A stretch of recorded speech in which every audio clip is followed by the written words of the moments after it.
الحمدللہ رب العالمین والصلاة والسلام علی حبیبہ محمد وآلہ وصحبہ اجمعین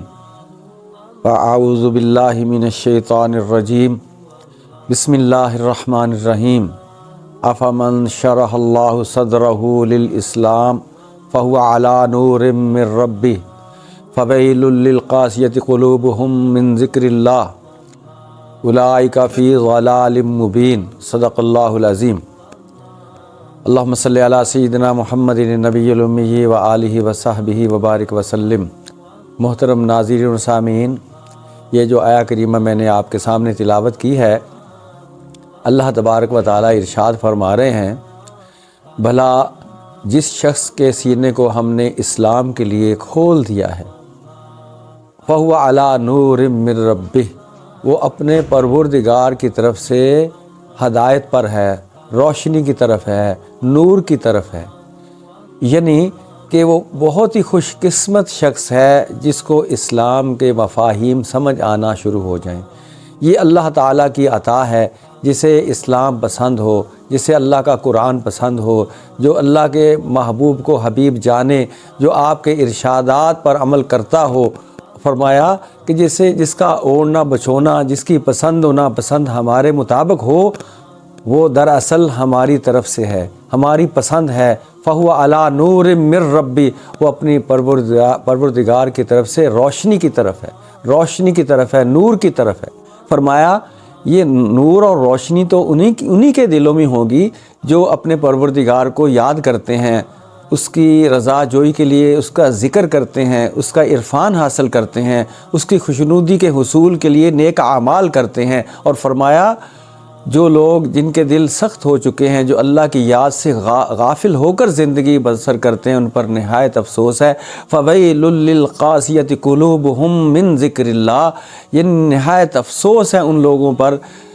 جن کے دل اللہ کے ذکر کے لیے سخت ہو چکے ہیں، انہیں اللہ کی یاد بھاتی نہیں ہے، اللہ کی یاد آتی نہیں ہے، انہیں اس چیز کا احساس ہی نہیں کہ ہمارا مالک و مولا، ہمارا خالق کون ہے، اور اللہ نے ہمیں کس مقصد کے لیے پیدا کیا ہے، مقصد حیات کیا ہے۔ وَمَا خَلَقْتُ الْجِنَّ وَالْإِنسَ إِلَّا لِيَعْبُدُونَ، رب العالمین ارشاد فرما رہے ہیں کہ میں نے انسانوں اور جنوں کو محض اپنی عبادت کے لیے، بندگی کے لیے ہی تو پیدا کیا ہے۔ تو بندگی محض عبادت کا نام نہیں ہے، ہر کام نبی کریم علیہ السلام کے اسوہ رسول، آپ کی سنت کے مطابق کرنا، آپ کے ارشادات کے مطابق کرنا،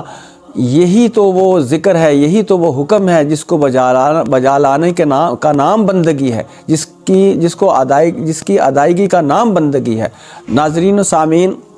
بات دراصل یہ ہے کہ اللہ کا ذکر دلوں کو نرم کرتا ہے، دلوں میں نورانیت پیدا کرتا ہے، دلوں میں جو ہے اللہ کی طرف رجوع ہونے لگتا ہے، اور جو اللہ کی یاد سے غافل ہو کر زندگی لوگ بسر کرتے ہیں، فرمایا افسوس ہے ان پر، ان کے دل اللہ کی یاد سے غافل ہو چکے، ان کو کیسے نور حاصل ہوگا، ان کو کیسے روشنی حاصل ہوگی؟ نہیں، تو اللہ کی یاد اور ذکر وہ عظیم الشان دولت ہے کہ اگر کوئی اس پر ہم ہمیشگی اختیار کریں، باقاعدگی کریں، چلتے پھرتے اٹھتے بیٹھتے اپنے رب کا ذکر کرتے رہیں، تو جلد ہی بندے کا دل نرم ہو جاتا ہے، اس میں روشنی آ جاتی ہے، اس کی کالک اور سیاہی ختم ہو جاتی ہے۔ فرمایا جو اللہ کی یاد سے غافل ہو کر زندگی بسر کرتے ہیں، اولئک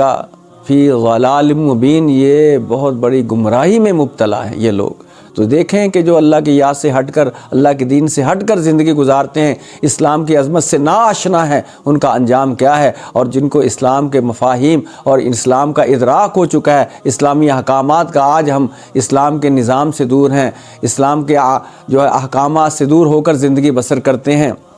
اپنی من بھاتی زندگی گزار رہے ہیں، غفلت کے تہ بتہ ہم پر جو ہے نا چھائی ہوئی ہے۔ اللہ سے دوری کا انجام یہ ہے کہ ہر شخص پریشان ہے، ہر شخص یہ جو ہے نا بے چین اور بے قرار ہے، سب کچھ ہوتے ہوئے بھی بے قراری اور بے چینی ختم نہیں ہوتی۔ تو اس کا سبب کیا ہے کہ ہم اللہ سے دور ہیں، اللہ کی یاد سے دور ہیں۔ اللہ کریم ہمیں اپنی یاد سے وابستگی عطا فرمائے اور اپنے ذکر کی عظمت عطا فرمائے، ہمیں بھی ایسے اللہ شرح صدر عطا فرمائے جس سے اسلام کی عظمت و حقانیت زندگی میں ہمیں نصیب ہو۔ اللہ کریم ہمیں سمجھ عطا فرمائے۔ ناظرین و سامعین، قرآن حکیم یہ آیہ مبارکہ آپ کے سامنے پیش کی، اور حسن انتخاب کا یہ سلسلہ جاری و ساری ہے۔ آپ سے التماس ہے کہ آپ ہماری یہ گفتگو ضرور سنتے ہوں گے، سن کر اسے شیئر بھی کیجئے تاکہ آگے پہنچائیں گے تو آپ کو بھی اجر ملے گا، اور اسے لائک بھی کیجئے اور ہو سکے تو اس پہ کمنٹس بھی کیجئے۔ اللہ کریم آپ کی اور ہم سب کی یہ مل جل کر یہ کوشش قبول فرمائے۔ وآخر دعوانا ان الحمد للہ رب العالمین۔